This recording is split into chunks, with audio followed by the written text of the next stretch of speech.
Live. All right, or we should be live now.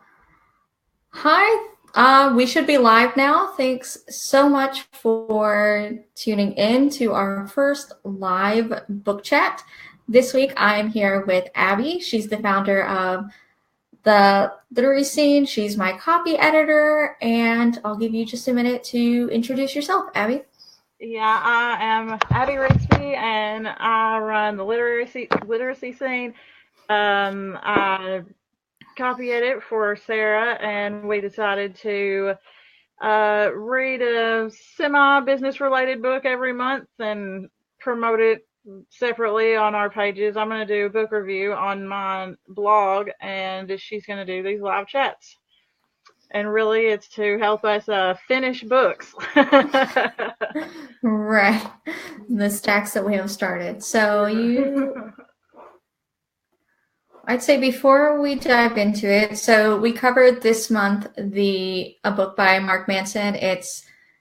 So first warning, if you have kids around, put your headphones in because there are a couple of words that you may not want them to hear. So that's your warning. I'll give you 5 seconds. 5, 4, 3, 2, 1. If they hear it, it's on you now. I tried to schedule this late enough that you put your little ones to bed.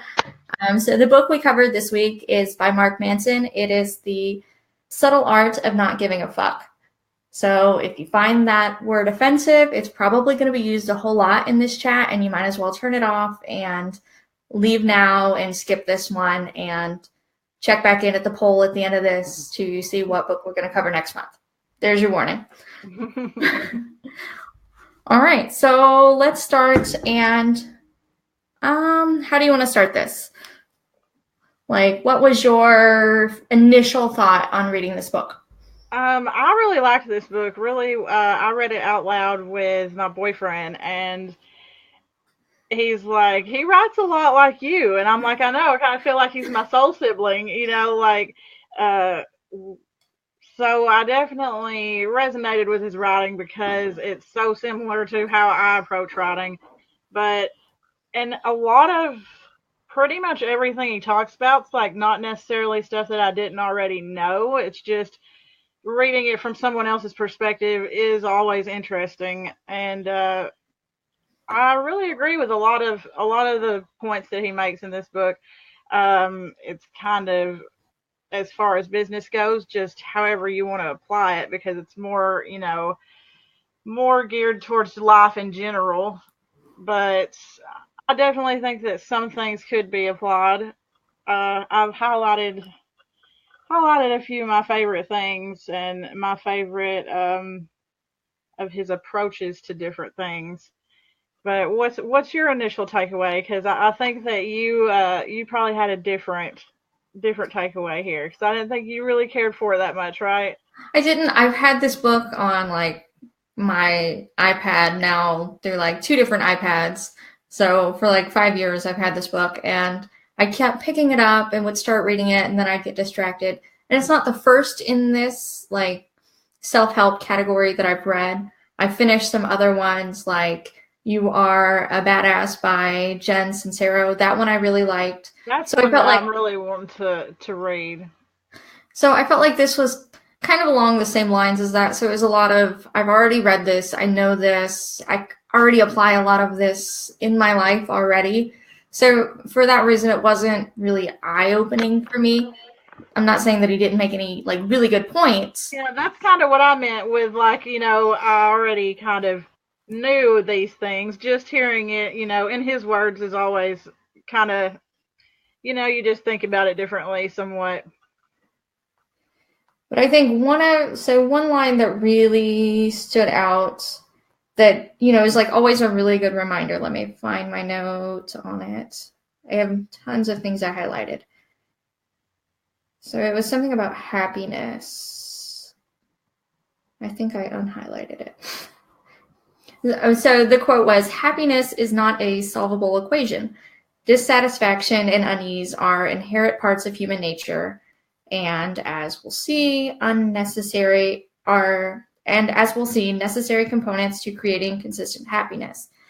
So this to me was a lot like everyone has problems. You know that everyone has problems. Nobody has the same problems. It's how you approach them and how you turn that into, how much you focus towards it on it, and like if you let it have a negative impact in your life, or things like that. Yeah, I liked a lot of his references and his, like, a lot of things that he was trying to say. He would start out with some example, whether it be in history or pop culture or whatever. I liked that. It reminded me of the 48 Laws of Power by Robert Greene. He approaches every law with some way it's been in history or whatever. And I mean, he goes from what, the Beatles to like Metallica, and there was some others in history, Buddha, I think. And I really like how he starts with that. And I really liked the Buddha one, especially. You're like, oh wow, blah blah blah, and then at the end it's like, and this guy's name's Buddha, and I really didn't know that story. I don't Yeah. know that much about Buddhism, but it was interesting. And I highlighted several things. Like, the first one I have is, we don't always control what happens to us, but we always control how we interpret what happens to us, as well as how we respond. And like, me and my boyfriend got to talking about that aspect for like a whole day, probably, like, and talking about it with his sister, and like, because a lot of people blame their problems on this and that and everything. And a lot of times, you know, like he said in the book, if you wake up and there's a baby on your doorstep, that's not your fault, but it is your responsibility and how you respond to it, which initially impacts your whole life.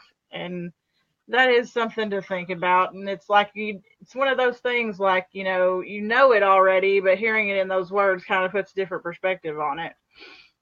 Oh yeah, So I he totally has a agree. lot of good little tidbits like that.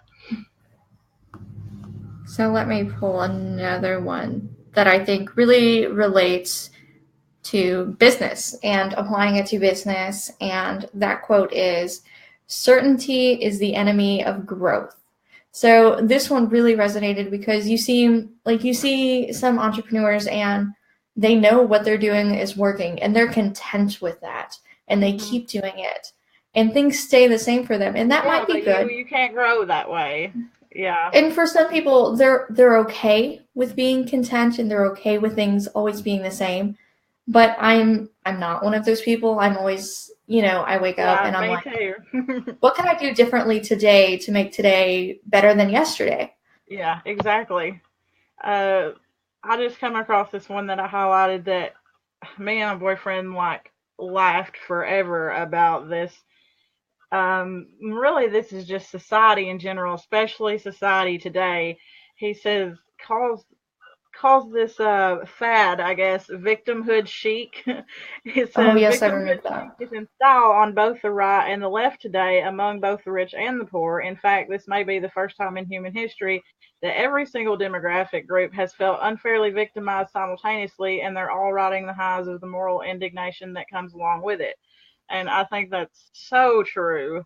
And not sure how you can necessarily apply that to business, but just don't be a victim, and I like his little funny anecdotes that he puts to everything. It reminds me of myself, because it's easier to talk about, and it's easier to just be okay with your shortcomings and everything if you put a little funny spin to it, because it's not that serious when it comes down to it.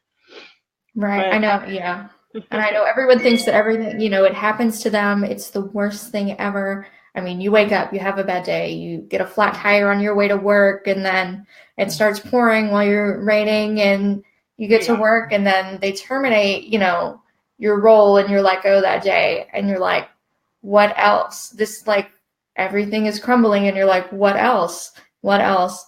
And you could take that home, you could go home and cry about it, or you could be like, what could I have done differently? Or how you react to it definitely makes a huge difference. You could sit in a corner and cry for the rest of the day and, drink a box of wine. Yeah, and And sometimes you have to for a little bit, cry it out, but just, then put on your big girl panties and move on. And like right after that, I highlighted part of living in a democracy and free society is that we all have to deal with views and people we don't necessarily like. That's simply the price we pay. You could even say it's the whole point of the system, and it seems more and more people are forgetting that. And I agree. I mean, now it's, I'm offended about this, I'm offended about that. I think that just stunts our growth, whether in business or life in general, to just dwell on being offended by something somebody says. Well, I say write something, oppositely offensive. Just instead of just dwelling on just bitching about stuff, basically, do something to change it if you feel that strongly about it. Right. Or, you have to think, is this worth wasting my energy on? Is this worth Exactly. I think actually? that's the book is sort of not about completely not giving a fuck. It's, choosing what you do and is it worth wasting your energy on. Totally. So let's see. There was another one that totally resonated with me that applies. A lot of people treat being born with a disadvantage. This I see so much. They're like, I can't start a business because I don't have capital. I can't do this because I don't have the resources. I can't Hmm. do this because my parents couldn't afford an Ivy League education for me. And it goes on and on as the reasons that they don't get started. And you see so many that are like, college dropouts, high school dropouts, and they launch and grow. I mean, look at Bill Gates. Yeah. Look at, Yeah. some of like the biggest names, they didn't come from everything. Nothing was handed to them. But for some reason, people use that as, their reason to bitch and complain. Like, Yeah. I didn't have it, so I'm never going to have it. And I have children, so with my 8-year-old, I have to listen to this all the time. Well, I don't know how to do this. I don't have that. I'm like, figure it out. I'm like, everything, as Marie Forleo says, everything is figure outable. I'm like, you Definitely. just, you go through it, you figure it out. I'm not going to give you everything you need. You have to, some things you just got to do it. Yeah. Um, this I read this out loud with my boyfriend. It actually like spawned a ton of conversations over just like every new little way he went about talking about things. It was like, when you look at it like that, you know, even though you basically, it's not like you didn't already know these things to begin with. Like I said before, it's just putting it in his words starts new conversations about it. And there was this part that I highlighted, which is says we all do this. You do, I do. No matter how honest and well intentioned we are, we're in a perpetual state of misleading ourselves and others for no other reason than that our brain is designed to be efficient and not accurate. In this part, he was talking about memory and how inaccurate our memories are. And I think he was talking about what was it? Repressed memory. What was it? The 1970s or something when that became a big 1988, I think. Yes, and Um, this really sparks something that's happening right now. mhm. With all of the women that are coming forward talking about what's happened to them. This really had me thinking Yeah, about this has that. had me going because I see all this, the Me Too stuff and everything, and I'm like I don't know. I have a lot of views on that. That could be a whole other conversation, but Right, and I want to get into that, so we should definitely do that separately because definitely, I yeah, didn't want to offend people with that one. But that really sparked the thought on that, and I was talking to my husband about it. I'm like, what if, because he brought up how there was the book written and she was, the author was like, she ruined her relationship with her dad because yeah. she initially remembered this, Really, incident. it seemed like it tore apart her whole family. I Yeah. mean, and And then and it was completely false. but at the time it was her truth. She truly believed it. Yeah, So how do you determine, what is your truth and what is fact? exactly. And this actually, I thought about this a long time ago. When one of my favorite movies, Memento, talks about that. It says memory. memory is inaccurate, it can change the size of a room, it can change the color of a car, and that's really true. I mean, I've heard people that I've known forever tell a story that I was there at, and I'm like, that just I don't remember that happening that way, and it is inaccurate to rely on your memory for basically anything, concrete. For Let's sure. see. I'm scrolling through here. There's so many things.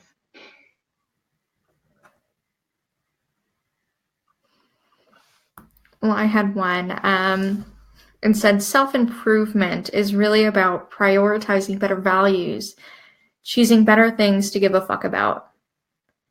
So, and this had to do with, basically choosing what you really care about. And I think so many people spend so much time focused on what to care about. Like, that's what their emphasis is, what I they think a should lot care of about. people focus on what they think other people think they should give a fuck about. Yeah. Totally. But they And spend so much energy on that instead of actually doing something about it. They're like, well, I need to do this. Society thinks I should have this. exactly. Like, I shouldn't live in this building. I should, live a couple of zip codes over in a house 5 times the size because Yeah. that's what I should do. I So just you're have a gonna, house probably right in the same vicinity as that. The more something threatens your identity, the more you will avoid it. That was his Manson's law of avoidance, and that really went over a lot of things as basically even just accepting self-help for what it is. You want to avoid something if it's uncomfortable or if it, threatens the way you already think about something, because what if you're wrong? Well, what if you're wrong? That's probably where you're going to learn and grow the most. right? But I think a lot of people don't want to learn and grow. They want They don't want to to, be wrong, I think. I see that a lot in my life, that people just don't want to be wrong. They're already set in how they think, and well, especially, so that's a huge difference. So I grew up in the South. I live in a totally different area now than that. And it's like light and day when I take trips to Tennessee and see how people act versus how they act in Chicago. It's like really eye opening. I forgot, sometimes I forget how close minded people are and how set in their ways. I'm not saying that people in Chicago aren't set in their ways, they totally are. yeah. But as like a whole community, it's not a whole community set in the same way. Oh yeah. So people are a little Yeah, more open. Bible Belt. So yeah, know all about that. And it's like there are some things about the South that I would not trade for anything in the world. Southern hospitality, you don't get that anywhere. Even if you do look different or something, they're still going to wave at you as you go by, pass them on the road. And you don't get that anywhere else. But yeah, they're Mm, definitely set in their You ways, know, especially when I'd, it comes to. I'd actually argue with you on that fact. I've been walking around Chicago, and if I have my phone in my hand and pushing a stroller, someone will stop. Oh, are you lost? Can I help you get somewhere? So yeah, there's totally people are surprised when they go to bigger cities, and people are actually like that. Yeah, I mean, I have traveled. I haven't lived other places, but I have traveled a lot, and there are nice people. But it's just like I've had relatives come down here that's like that person just wave at you. Do you know them? Like, and it's like no, they just do that as you drive by. They will just wave at you like they know you. So now, do you think they're doing that because that's what the culture there, the society says they're supposed to do, or are they doing it because they're genuinely nice people? I think that would be up for debate, really. I mean, it would, because I think it's just like you're just used to. It's just what you do, Right, you right. know. I mean, there's other things they do in that area that aren't things they do anywhere else, but I don't think it's because they care more. I No, think it's, no, they you know, probably couldn't. whereas They if could someone care less. stops Probably you, they're just like, oh, there's someone driving down the road. Got to wave at them. right? Let's see. So let's talk about, let me look at some of the bullet points you wanted from the book. I had to kind of close on that one. I had this thing. highlighted that says, I say don't find yourself. I say never know who you are because that's what keeps you striving and discovering, and it forces you to remain humble in your judgments and accepting of the differences of others. I really liked that one. Yes, and that leads right into like my one of my core beliefs where every day I wake up and how can I be better today than yesterday? And I'm never so Exactly. that definitely plays into that. And that was a big takeaway. I wouldn't say a takeaway that I have from the book, but it was definitely something that I totally agreed with and resonated with me. So let's see. We jotted some questions. So, did you have any like aha moments or epiphanies while reading this, or did you feel it was all kind of, well, I knew that, but I like the way you worded it type things? Yeah, it was mainly that. Like I can't think of anything that I was just like, wow, I never thought about that. I mean, I even highlighted something that me and my boyfriend always say, that's a quote by Aristotle that he put in here, that it is the mark of an educated mind to be able to entertain a thought without accepting it. And again, being from the South, we find ourselves saying that to other people a lot, like it's okay that we disagree, just, don't get mad and butthurt over it. Like, you just, even like, I mean, politics and religion seems to be a big one where that is just like, I'm just not accepting, and people get mad, storm off, stomping, and I'm just like, okay, like I accept how you think, but just because I don't think that way doesn't make me wrong or you wrong. Like people just want to be wrong or right, and I feel like that is such a thing here, especially when it comes to politics. Like it's just I'm right, you're wrong. What if we're both right? Like because Oh yeah, people can't accept that one if you're both right. That throws them for a loop. Like like they don't understand the gray area in between. They think everything is black and white, and there's no in between. Everything is a debate, and that's it. yeah, yeah. Yeah, I'm a So, big fan of the gray area, like of everything. well, and I know like when I'm talking with someone about something, and I'm like, well, I can understand why they did that, why they would do that. I was like, I Mm, don't totally agree that that they did it, but I understand why they did. exactly. Yeah. I'm like, that doesn't make it okay. Totally doesn't make it okay, but I understand how they got to the point where they thought it was okay. Yeah. This is something else that not necessarily resonated with me because I totally agree with it, but I see a lot of people in my life that struggle with. He says we can be truly successful only at something we're willing to fail at. If we're unwilling to fail, then we're unwilling to succeed. I see so many people give up on stuff because they're even before they fail, when they initially see that they might fail, they're like, "Oh, this isn't for me. I got to be badass at something," Right. or I'm not going to succeed. And that's just not true. You have to. I mean, to be successful is just stumbling through failure after failure until you nail it. And like you mentioned, Bill Gates and I mean Steve Jobs, and just the list goes on. They were not just overnight successes. Oh, right. They had tons of, failed attempts at, nearly anything. And even though they're super successful, they still, after that success, I'm sure like launched things that still failed. You Oh can be a yeah, success and still fail, and that's okay. But I yeah. think But people, everybody glamorizes their success. It's only after you really look into their history that you see all the trials and tribulations and everything that they went through to get there. all right, no one wants to hear a failed story. That doesn't, Yeah. strike a passion or a desire within them. No one wants to wake up and be like, I want to fail like Yeah. Steve Jobs did. I want to be like Steve Jobs before Apple.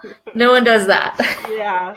This one says our most radical changes in perspective often happen at the tail end of our worst moments. So that goes right along with that. It's a lot of times after that failure, you're like, oh, yeah, like, I see where I went wrong. And then the next time, bam, you probably got it. So let's see. So for me, this book, I didn't really have any like eye-opening moments. There were definitely a lot of really good stories and things that I hadn't heard before, like the Japanese soldier who like Yeah, that was followed it crazy. through the end and then like past the end, and then Yeah, like to come out the other side and realize how different things were and was like, screw you, Japan.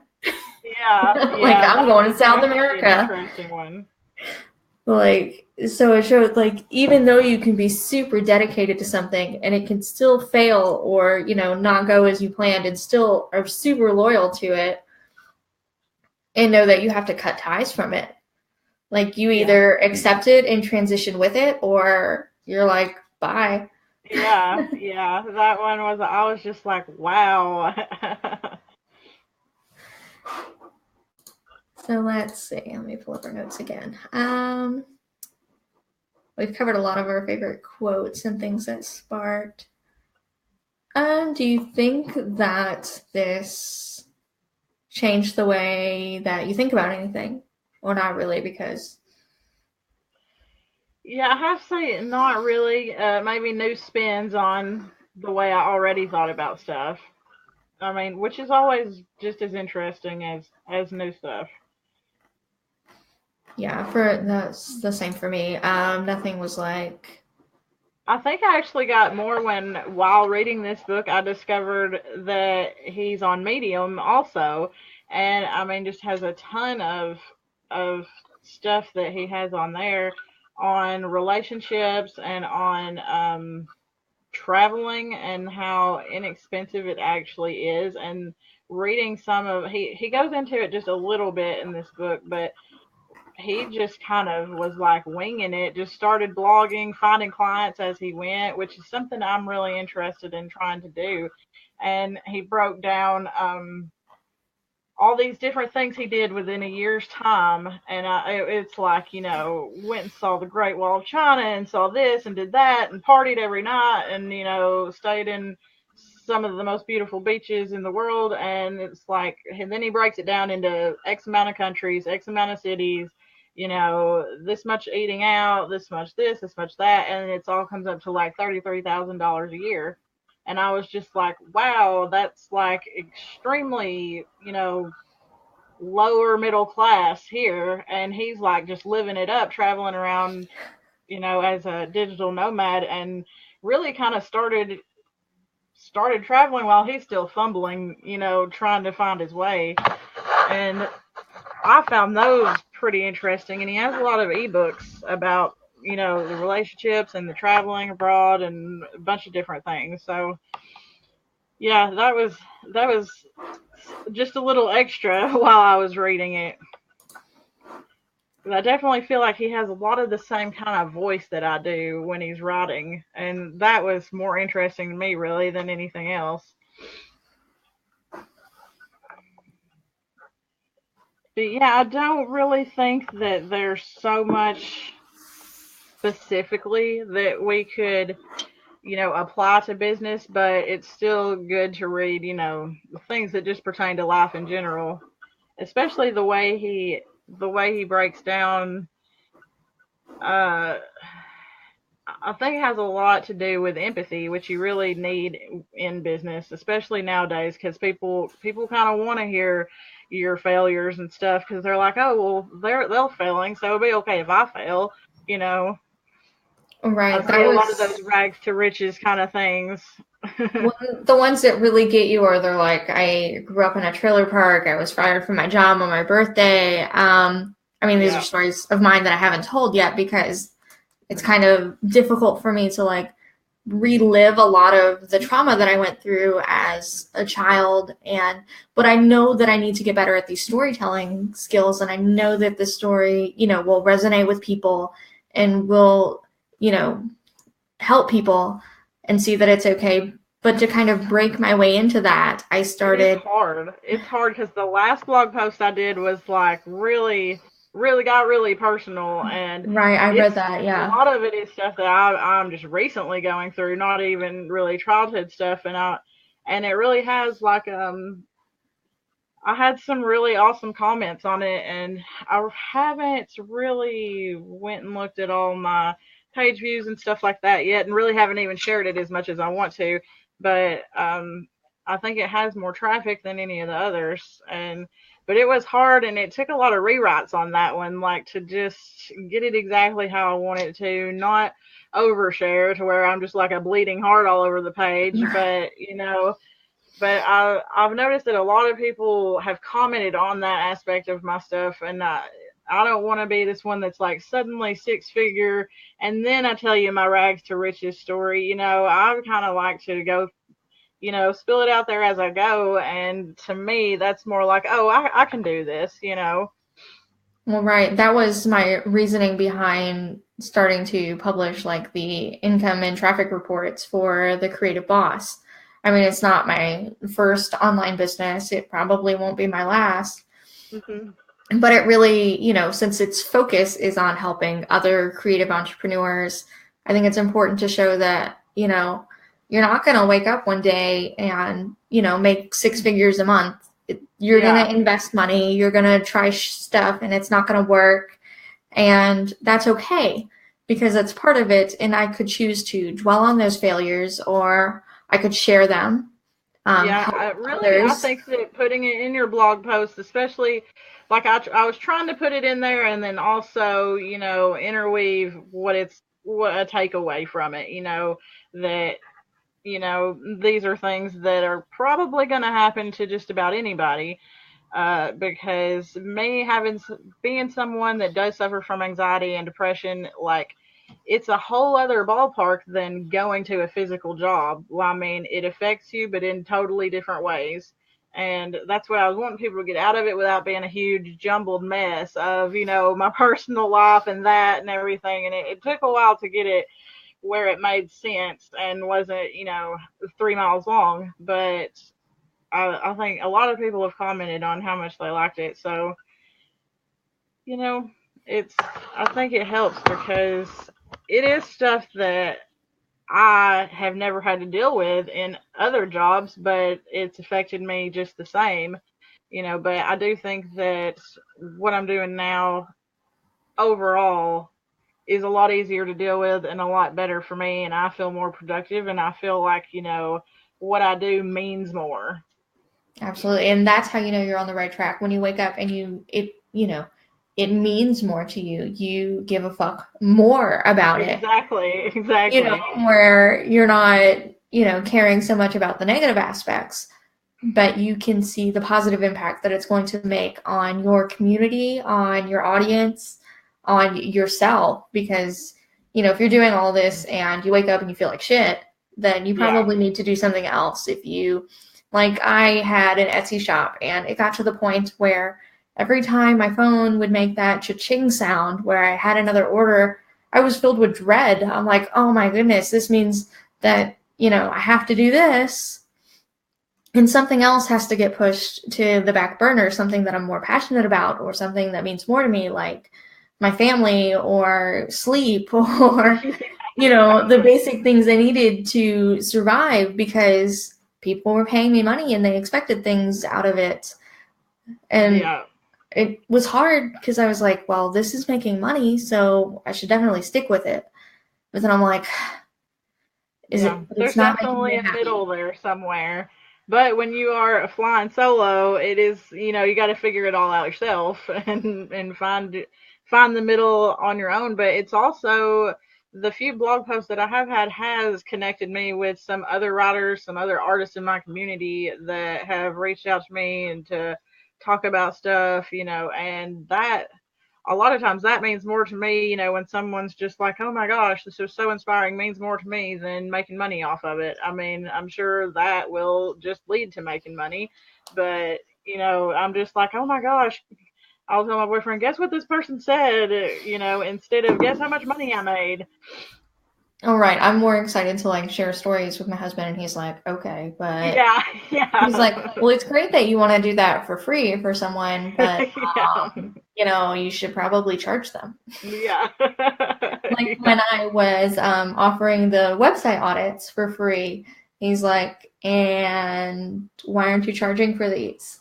Like you're Yeah. taking time, you're giving super high value, and no one's booking a design Right. package with you. So it's not And that really again, that's like a trial and error. You could continue doing that and just charge a little bit, and right, which I think is the route I'm going to go when I bring them back in February. I think I'm going to keep them limited run. Things only do a handful every time because they were taking a lot of time, which also meant I had that. I had the Etsy shop. So things like creating content and for my audience were falling to the back burner or, falling off altogether. yeah. So it's definitely hard. You have to find a balance and choosing what matters, what to actually care about. And that's where this book kind of came into play to help remind me of those things. Nothing was really eye-opening or new, but it was definitely a good reminder of a Hmm. lot of things.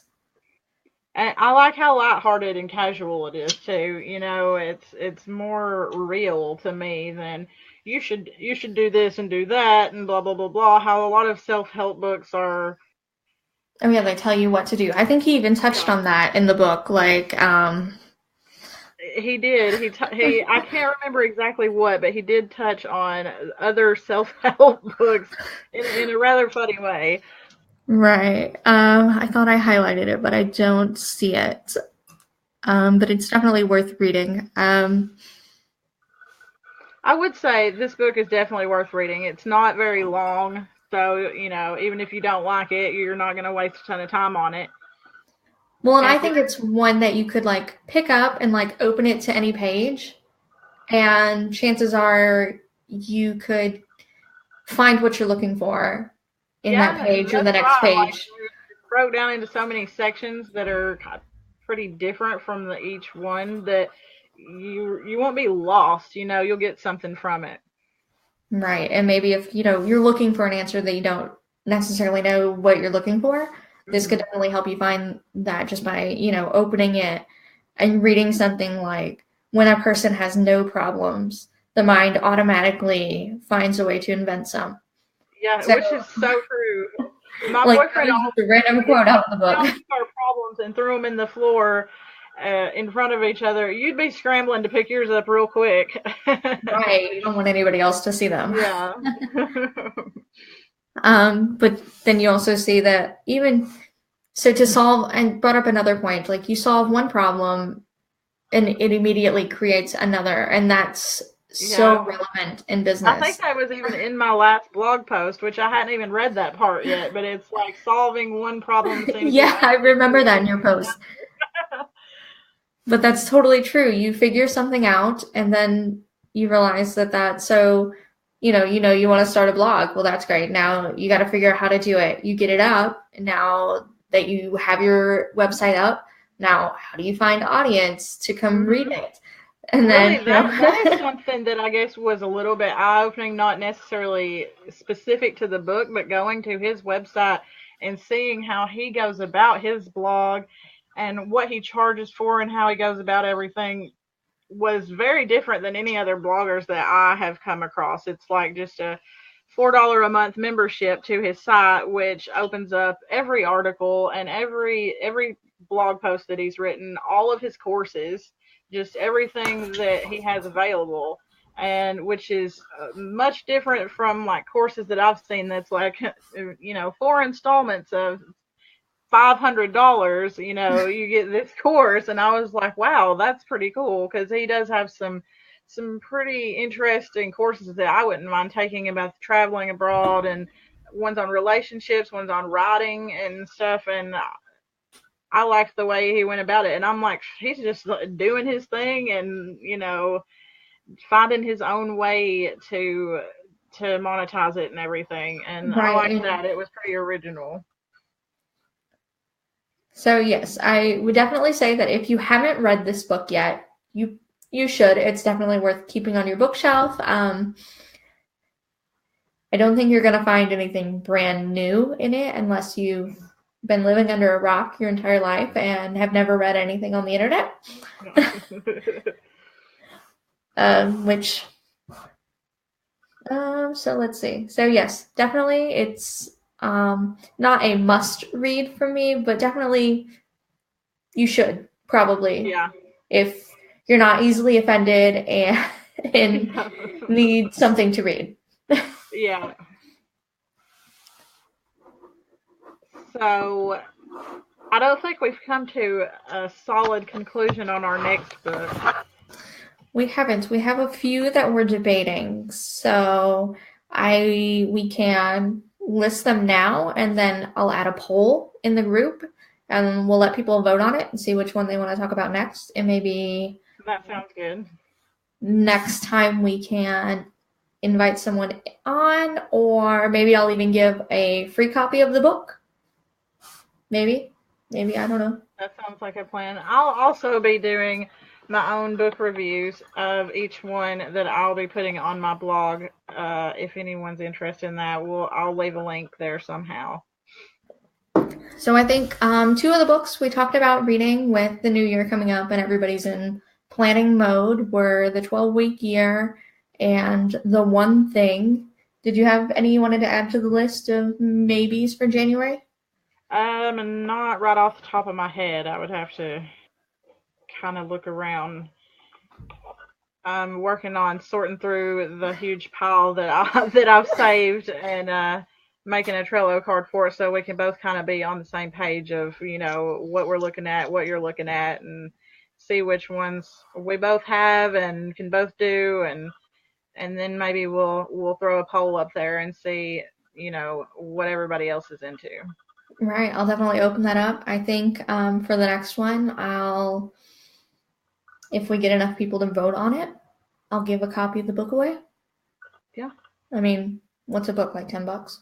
Right. It's not a huge prize, but hey, it'll get up more people reading. So, yeah. So let's wrap this up. So you said definitely probably read the book. Yeah, I would say definitely. It's less than 200 pages in the ebook anyway. I mean, what's it going to hurt? It's definitely a more laid back sort of self-help book, which I think there needs to be more of out there. I think that's why I liked the book by Jen Sincero, You're a Badass.